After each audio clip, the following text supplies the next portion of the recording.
សូមជម្រាបសួរអាណាព្យាបាលទាំងអស់គ្នាកាលពីវីដេអូមុនយើងបានស្វែងយល់ជាមួយគ្នារួចមកហើយអំពីសារៈសំខាន់នៃសមត្ថភាពអាននិងយល់អំពីភាសានៅថ្ងៃនេះយើងនឹងនិយាយគ្នាអំពីមុខវិជ្ជាគណិតវិទ្យាដែលកុមារជាច្រើនជួបការលំបាកគឺជាវិធីសាស្ត្ររៀនដោយរីករាយក្នុងជីវិតប្រចាំថ្ងៃនិងការអភិវឌ្ឍសមត្ថភាពគិតបែបគណិតវិទ្យាបានដោយស្វ័យប្រវត្តិ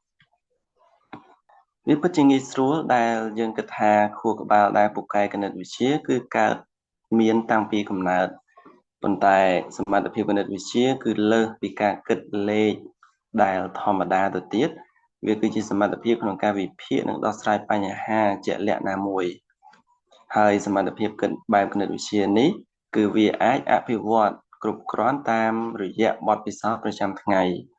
នៅក្នុងវ័យបឋមសិក្សាវាមានសារៈសំខាន់ជាទីបំផុតក្នុងការធ្វើឲ្យកុមារយល់ឃើញថាគណិតវិទ្យាគឺជាហ្គេមដ៏រីករាយមួយមូលដ្ឋានគ្រឹះនៃគណិតវិទ្យាប្រចាំថ្ងៃគឺល្បែងវាស់វែងកុមារអាចរៀនដោយស្វ័យប្រវត្តិ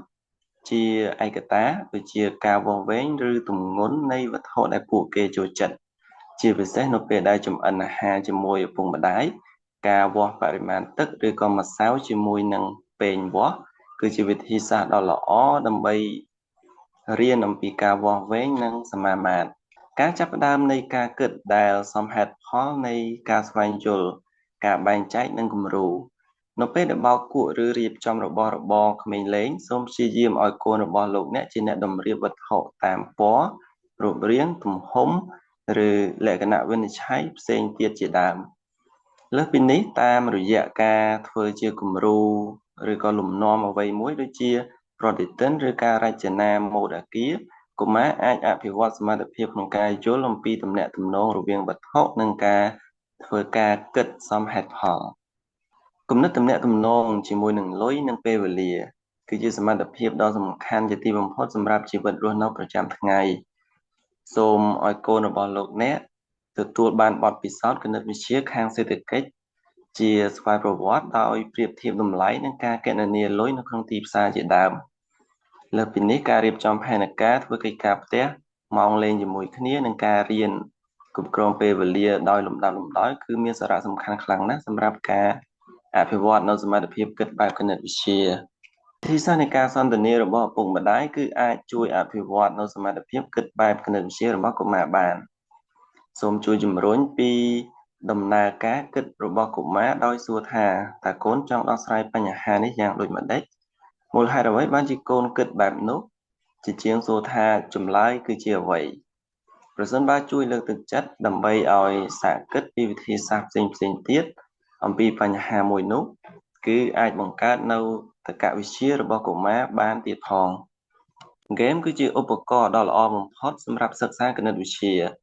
ល្បែងអុកល្បែងបៀឬក៏ល្បែងក្តារយុទ្ធសាស្ត្រផ្សេងៗសុទ្ធតែមានប្រសិទ្ធភាពខ្ពស់ក្នុងការអភិវឌ្ឍការយល់ដឹងអំពីច្បាប់និងសមត្ថភាពគិតសមហេតុផលហើយការដែលលេងល្បែងផ្គុំរូបនិងល្បែងថ្លុកក៏អាចបង្កើតនូវការយល់ដឹងអំពីមជ្ឈដ្ឋានជុំវិញបានផងដែរល្បែងថ្លុកក៏អាចបង្កើតបាននូវការយល់ដឹងពីមជ្ឈដ្ឋានជុំវិញបានផងដែរអ្វីដែលសំខាន់នោះគឺជាការដែលមិនបង្ខំឲ្យរៀនគណិតវិទ្យាតែឲ្យលេងដោយភាពរីករាយជាមួយនឹងការរៀនវាជាការសំខាន់ដែលមិនស្ដីបន្ទោសឬក៏បង្អាប់កូនរបស់លោកអ្នកនៅពេលដែលគាត់ផ្ដល់ចម្លើយដែលខុស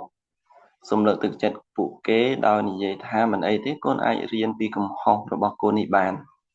ការដែលពិនិត្យមើលពីដំណើរការដែលដោះស្រាយជាមួយគ្នាហើយនិយាយថាតោះយើងស្វែងរកវិធីជាមួយគ្នាថាតើវាមានកំហុសនៅត្រង់ណាវាពិតជាសំខាន់ជាខ្លាំង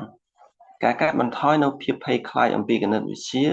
នឹងអាចបង្កើតបាននូវភាពអត់ធ្មត់ដើម្បីដោះស្រាយបញ្ហារហូតដល់ទីបញ្ចប់គណិតវិទ្យាមិនមែនជាការរៀនដោយអង្គុយរៀននៅម៉ោងពិសេសនោះឡើយ